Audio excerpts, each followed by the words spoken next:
नमस्कार दर्शक बंधु आपको स्वागत करुच्ची आज वीडियो चलतु एवं गवर्नमेंट तरफ नुआ डिक्लेयर आसी कि जो मैंने पंचम श्रेणी और अष्टम श्रेणी पढ़ुं से नुआ अपडेट आसी तो चलतु प्रथम अपडेट कौन जाना देखो गवर्नमेंट तरफ नुआ आर्टिकल आसी लिखा अच्छी कि एथर पंचम और अष्टम श्रेणी में फेल हेले फेल बड़ घोषणा कले शिक्षा मंत्रालय माने शिक्षा मंत्रालय कौन घोषणा कर डिटेल्स सहित जाना वीडियो माध्यम चलते वीडियो स्टार्ट करने पूर्व मुझे कहबी जदि आप चैनल को नुआ आसती तो ये चैनल को निश्चित भाव लाइक करेंगे शेयर करेंगे और सब्सक्राइब करेंगे। तो गवर्नमेंट तरफ नुआ डिक्लेयर आसी कि पंचम और अष्टम जो मैंने पढ़ुं से डिक्लेयर आसी कौन ना देखो लिखा अच्छी कि एणिकी पंचम और अष्टम श्रेणी में लागू हेब फेल सिस्टम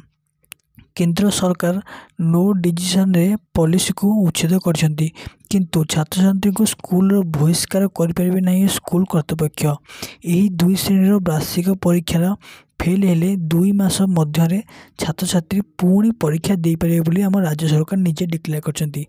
तो आउ कौन लिखा देखो तले लिखाई कि से कृतकार्य न हेले सेमानंकु पुणी थरे सम्मान श्रेणी रे पढ़ा हेबो किंतु कौनसी परिस्थिति रे एमाने छात्र छात्री बहिष्कार करें ना स्कूल कर्तृपक्ष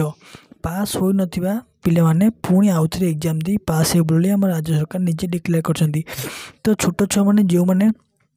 पंचम श्रेणी पढ़ुं और अष्टम श्रेणी पढ़ुं से फेल सिस्टम उठी से पुणी थे स्कूल पाठ पढ़ी एग्जाम दे पारे। तो राज्य सरकार नुआ डिक्लेयर आनी कि जो पंचम और अष्टम श्रेणी छुआ मैंने पढ़ुं